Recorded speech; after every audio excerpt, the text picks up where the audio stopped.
নমস্কার বন্ধুরা, প্রথমে বলছি খুব ঠান্ডা পড়ে গেছে। ডিসেম্বর মাস চলছে, খুব ঠান্ডা পড়েছে।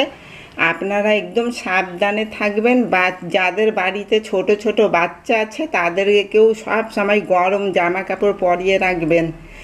আর দেখুন, আজকে আমি ধনে পাতা নিয়ে চলে এসেছি। আজকে ধনে পাতার পকোড়া করে দেখাবো কি করে করি, আপনারা দেখতে থাকুন। দেখুন, ধনে পাতার পকোড়া করার জন্য আমি বেসনটা ভালো করে ফ্যাটিয়ে নিয়েছি। একটু কালো জিরে, লঙ্কার গুঁড়ো, নুন আর একটু হলুদ আর একটু লেবুর রস দিয়েছি, খুব ভালো লাগে খেতে।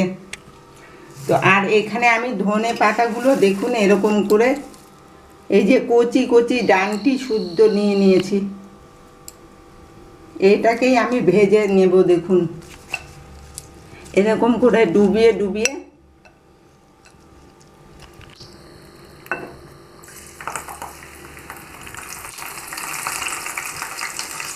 দেখুন এক সাইড হয়ে গেল, আরেক সাইড আমি উল্টিয়ে নিচ্ছি।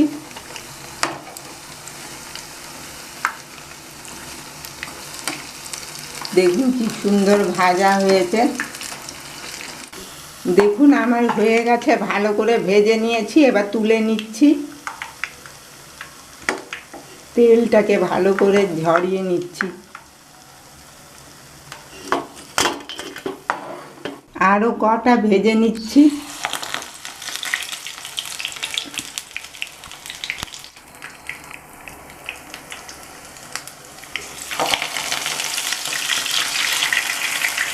এরকম করে খেলে এত ভালো লাগে খেতে ধনে পাতার এই পকোড়া।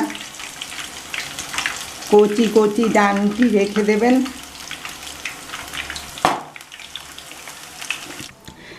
দেখুন বন্ধুরা, আমার ধনে পাতার পকোড়াটা হয়ে গেছে। এটা মুড়ির সাথে না, খিচুড়ির সাথেও খুব ভালো লাগে খেতে, গরম গরম খিচুড়ি আর এই ধনে পাতার পকোড়া। আর দেখুন, দেখে মনে হচ্ছে গলদা চিংড়ি মাছ ভাজা, এত সুন্দর লাগছে। আমার এই রেসিপি যদি আপনাদের পছন্দ হয়ে থাকে, লাইক করবেন, শেয়ার করবেন, কমেন্ট করবেন আর প্লিজ সাবস্ক্রাইব করবেন আমার এই চ্যানেলটাকে। আপনারা ভালো থাকবেন, সুস্থ থাকবেন। ধন্যবাদ।